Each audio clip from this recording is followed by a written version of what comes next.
Hello my dear students, আশা করি সকলে ভালো আছো।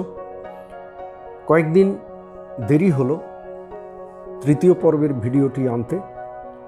নানা রকম কাজের ফাঁকে চেষ্টা করছি তোমাদের জন্য এই ধরনের ভিডিও প্রস্তুত করতে। আমার চ্যানেলটি অবশ্যই কোনো বাণিজ্যিক চ্যানেল নয়, ছাত্রছাত্রীদের স্বার্থেই ভিডিওগুলো তৈরি করা। তাই সময় বের করে চেষ্টা করছি তোমাদের জন্য এই ভিডিওগুলো তৈরি করতে। 2022 সালের এনএমএমএসি পরীক্ষার ম্যাট প্রশ্নপত্রের আজকে তৃতীয় পর্ব। সামনেই ডিসেম্বর মাসে তোমাদের পরীক্ষা, ইতিমধ্যে দ্বিতীয় পার্বিক পরীক্ষা হয়ে গেছে, সুতরাং একটু সময় হাতে আছে, তোমরা প্রস্তুতি নাও। প্রত্যেকের পরীক্ষা নিশ্চয়ই খুব ভালো হবে। 60 পর্যন্ত আগের পর্বে দেখেছো, আজকের 61 থেকে দেখো খুব সহজ প্রশ্নগুলো এখানে পাবে। কতগুলি চিত্র দেওয়া থাকবে, চিত্রের একটি পার্ট, তার 4টে অংশ আছে, এর মধ্যে যে কোনো একটি অংশ ওখানে বসালে এই চিত্রটি সম্পূর্ণ হবে। তাহলে সেই অংশটিকে তোমাকে খুঁজে বের করতে হবে। এখানে ABCD 4টি অপশান আছে, কোন অপশানটি জিজ্ঞাসা চিহ্নে বসালে চিত্রটি সম্পূর্ণ হবে। দেখো এ অপশানটি বসালে চিত্রটি সম্পূর্ণ হচ্ছে, তোমরা নিশ্চয়ই বুঝতে পেরেছ। 62 দাগে ঠিক একই রকমভাবে লক্ষ্য করো যে কোন অংশটি ABCD, তার মধ্যে ডি অংশটি দিলে চিত্রটি পূর্ণ হচ্ছে। হাতে আঁকা, সুতরাং একদম সঠিক হয়নি, চেষ্টা করেছি ওইগুলিকে অংশটিকে সম্পূর্ণ করে দেখানোর। 63 দাগের দেখো জিজ্ঞাসা চিহ্নের ঘরে কোনটি বসবে। দেখো একটা বৃত্ত গোল হয়ে চলে গেছে অ্যারো পর্যন্ত। একটু যদি খেয়াল করো, 3টে দাগওয়ালা যে বৃত্তের অংশ সেটি কিন্তু এখানে বসবে। তাহলে এখানে 3টে দাগওয়ালা দেখা যাচ্ছে বি এবং ডিতে, এ আর সি এখানে হবে না। তাহলে এর মধ্যে বি অপশানটি সঠিক, কারণ এখানে একটি তীরচিহ্ন আছে, তীরচিহ্ন কিন্তু ওখানে হবে না। দেখো বসালে পূর্ণ বৃত্তটি কমপ্লিট হলো, সেটি তোমরা বুঝতে পেরেছো। 64 দাগে জিজ্ঞাসা চিহ্নের ঘরে কোন অংশটি বসবে। ABCD 4টি অংশ, একটু যদি লক্ষ্য করো তাহলে দেখো সি অপশানটি এখানে সঠিক, তাহলে চিত্রটি সম্পূর্ণ হলো।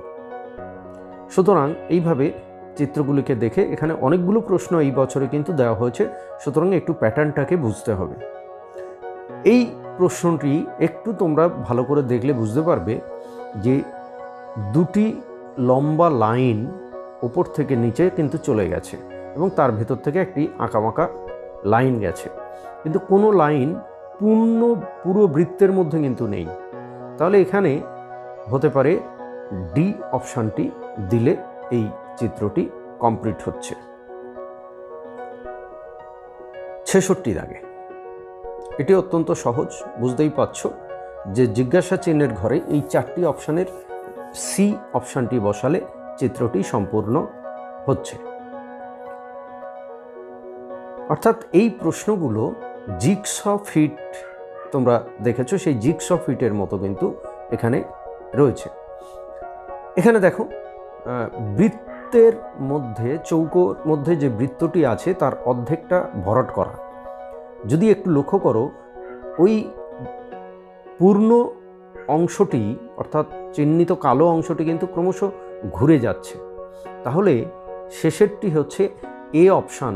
দেখো এ অপশানটি দিলে কিন্তু এখানে সম্পূর্ণ হচ্ছে, অর্থাৎ এই খোপের মধ্যে এ অপশানটি বসবে। 68 দাগে দেখো এখানেও কিন্তু বৃত্তগুলো ক্রমশ পরিবর্তন হচ্ছে, সুতরাং বি অপশানটি এখানে দিলে পুরো চিত্রটি কমপ্লিট হবে। 69 দাগে দেখো যদি পুরো চিত্রটি কমপ্লিট হয় তাহলে মাঝখানে একটি বৃত্ত, তারপরে একটি চতুর্ভুজ, আর 4 কোণার দিকে 4টি বৃত্ত থেকে দাগ চলে গেছে। তাহলে এই 4টি অপশানের মধ্যে কোন অপশানটি সঠিক হতে পারে সেটি যদি আমরা দেখি, তাহলে অপশান সি, বৃত্ত থেকে একমাত্র এইটাই কিন্তু দাগটি গেছে, তাই বি অপশান, সি অপশানটি এখানে সঠিক। 70 দাগে দেখো একটি করে তীর চিহ্ন ভেতরের দিকে এসছে, এটি অত্যন্ত সহজ, ডি অপশানটি এখানে সঠিক উত্তর হবে।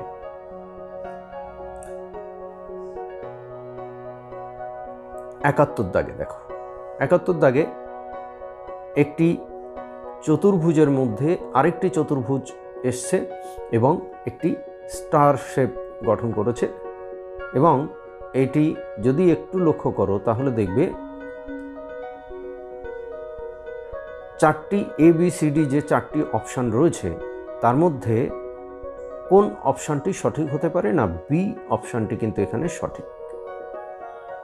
সি দেখো অনেকটা একই রকম কিন্তু পুরোপুরি নয়। এবার 72 দাগে, 72 দাগে অর্ধেক অংশটি এবং স্কোয়ার শেপে যে দাগগুলো গেছে এখানে ডি অপশানটি সঠিক উত্তর। এবার চলে আসি পরের প্রশ্নে। 73 দাগে দেখো এই প্লাস চিহ্নটি যদি একটু লক্ষ্য করো তাহলে কিভাবে পরিবর্তন হচ্ছে। প্রতিটি খোপে একটি করে মাঝামাঝি একটি দাগ রয়েছে, পরের খোপে দাগটি আড়াআড়ি হয়ে যাচ্ছে এবং এই খোপের ডান দিকের অংশে কিন্তু প্লাস চিহ্নটি থাকছে। দেখো তৃতীয় তাহলে চতুর্থর ক্ষেত্রে বি অপশানটি হলে এখানে সঠিক উত্তর হচ্ছে। 74 দাগে, 74 দাগে জিজ্ঞাসা চিহ্নের ঘরে কোন অপশানটি হবে সেটি যদি দেখো তাহলে বি এর অপশানটি এখানে সঠিক। বি অপশানটি হলে তবেই পুরো চিত্রটি কমপ্লিট হচ্ছে। চলে আসি পরের প্রশ্নে। 75 দাগে প্রশ্ন, যদি একটু লক্ষ্য করো ওপরের কর্নারের যে খোপটি চারটি করে ভাগ আছে, নিচের ভাগ দুটো একরকম, তাহলে উপরের ভাগ দুটো প্রায় একই রকম হবে, কিন্তু হবে উল্টো দিকে। অর্থাৎ এখানে যদি চারটে অপশান ABCDর মধ্যে ডি অপশানটি হলে তবেই চিত্রটি কমপ্লিট হচ্ছে, অর্থাৎ ডি এর অপশানটি এখানে সঠিক উত্তর। 76 দাগে, 76 দাগে দেখো এ অপশানটি এখানে সঠিক, তাহলে পুরো চিত্রটি কমপ্লিট হচ্ছে। বুঝতে পেরেছ নিশ্চয়ই। 77 দাগ, 77 দাগের একটা নকশা আছে। যদি কৌণিক আকারের যে অর্ধবক্রাকার বৃত্তাকার যে অংশটি রয়েছে, ওপরের খোপে দুটি, নিচেরও তাহলে একই রকমভাবে দুটো খোপে দুটি থাকবে এবং মাঝখানে যে একটি চিত্র সেটি কমপ্লিট হবে। দেখো চিত্রটি কিভাবে কমপ্লিট হলো, অর্থাৎ এর অপশানটি দিলে সঠিক হচ্ছে। এবার হচ্ছে 78 দাগে। 78 দাগে জিজ্ঞাসা চিহ্নের ঘরে ডান দিকের অংশটির মতো কিন্তু কমপ্লিট হবে, তাই সি অপশানটি এখানে যদি বসানো যায় তাহলে পুরোটা কমপ্লিট হচ্ছে, তাই সির অপশানটি এখানে সঠিক উত্তর। এবার 79 দাগের, 79 দাগের বুঝতেই পারছ অনেকগুলি বৃত্তের মধ্যে সমান্তরাল দাগ রয়েছে, তাহলে প্রত্যেকটি আলাদা হয়ে যাচ্ছে, তাহলে এটি সমান্তরাল পূর্ব পশ্চিমে হবে। সুতরাং এখানে দেখা যাচ্ছে দেখো এই যে চারটি অপশান রয়েছে তার মধ্যে বাকিগুলিতে ছাড়া এ অপশানটিতে এই ধরনের সমান্তরাল দাগ রয়েছে, তাহলে এ অপশানটি এখানে সঠিক উত্তর। 80 দাগে, 80 দাগের একটা চৌকো, তার মধ্যে একটি বিন্দু রয়েছে, এখানে সি অপশানটি দিলে তবেই পুরোটা কমপ্লিট হচ্ছে, যদিও বাঁ দিকের ওপরের যে কর্নারের দাগটি রয়েছে সেটা কিন্তু বড় হওয়ার কথা, এখানে ছোট আছে। এবার এগুলো দেখো একটু, এই যে তীর চিহ্নগুলো আছে নিচের চারটির মধ্যে কোনটি জিজ্ঞাসা চিহ্নের ঘরে বসালে এটি একটা সিরিজ কমপ্লিট হয়। যদি লক্ষ্য করো 45 ডিগ্রি করে ঘড়ির কাঁটার উল্টো দিকে এই তীর চিহ্নটি সরে যাচ্ছে, প্রথমটির থেকে পরেরটি দেখো লম্বলম্বী হয়েছে, তাহলে পরেরটি একটু দক্ষিণ পূর্ব দিকে বেঁকে যাবে, তাই এ অপশানটি এখানে সঠিক উত্তর। পরেরটি আবার পুরোপুরি ডান দিকে অর্থাৎ পূর্ব দিকে হয়েছে। 82 82 দাগের দেখো, প্রথমটিতে 2টি দাগ তাকে কাটা হয়েছে, পরেরটিতে 3টি দাগ কাটা হয়েছে, তাহলে এখানে 4টি দাগকে কাটতে হবে, অর্থাৎ এ অপশানটি হলো সঠিক উত্তর। যে ক্রিকেটের আমরা স্কোর লিখি যেভাবে বা লেখা হয় সেই নিয়মে। 83 দাগে দেখো, একটি দাগ বৃত্ত হয়েছে, পরেরটিতে 2টি, তার শেষেরটিতে রয়েছে 5টি, তাহলে এখানে এই 4টি, তাহলে তৃতীয়টিতে অবশ্যই 3টি হবে এবং দিকগুলো পরিবর্তন হচ্ছে সেটাও কিন্তু আমাকে লক্ষ্য রাখতে হবে। তাহলে ABCD 4টির মধ্যে 2টোতে 3টি আছে, এ এবং বি এবং সি, তার মধ্যে এ অপশানটি তাহলে এখানে সঠিক উত্তর, এ অপশানটি উত্তর হবে। 84 প্রথমটিতে 2টি দাগের একটি চিত্র, পরেরটিতে 3টি, তারপরেরটিতে 4টি, সুতরাং শেষেরটিতে 5টি দাগের, অর্থাৎ পঞ্চভুজ হবে এখানে উত্তর। এইভাবে যদি চিত্রগুলোকে সহজে বুঝতে পারো তাহলে উত্তর সহজেই পেয়ে যাবে। এবার এখানে দেখো সবগুলো প্রায় একই রকম চৌকাকার, কিন্তু একটু ভালো করে খেয়াল করো, একটু করে বিন্দু রয়েছে এবং বিন্দুটা সরে যাচ্ছে কিভাবে। প্রথমটিতে দেখো দক্ষিণ পশ্চিম, তারপরে গেছে দক্ষিণ পূর্ব, পরটিতে উত্তর পূর্ব, তারপরটিতে গেছে উত্তর পশ্চিম, তাহলে অবশ্যই নিচেরটি দক্ষিণ পশ্চিম হওয়ার কথা।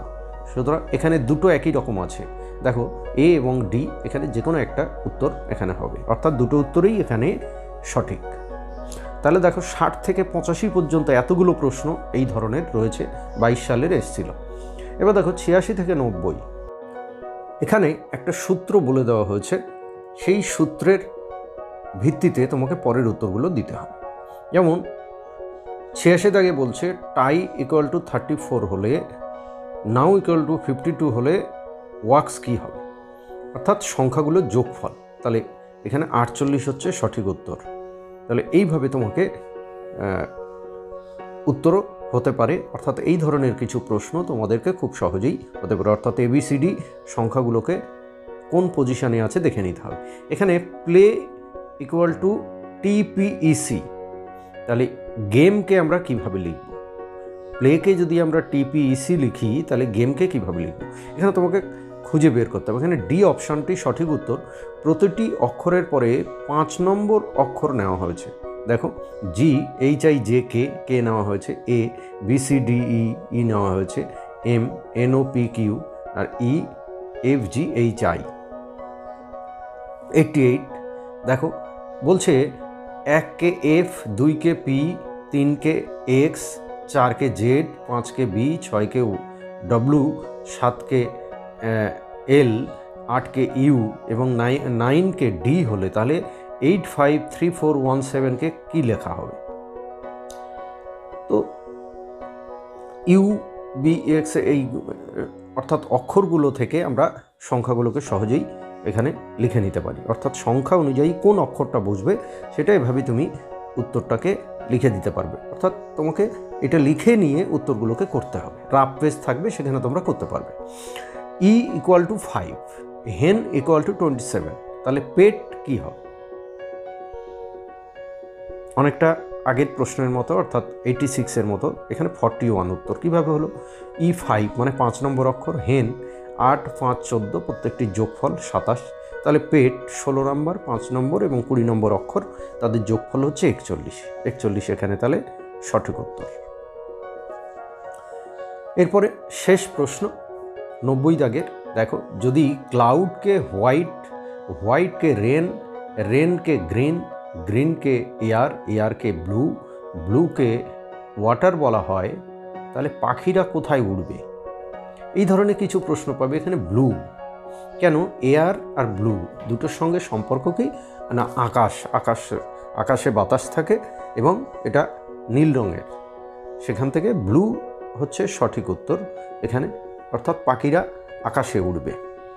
তাহলে আজকের এই পর্যন্ত। ভালো লাগলে অবশ্যই সাবস্ক্রাইব, কমেন্ট এবং শেয়ার করতে ভুলো না।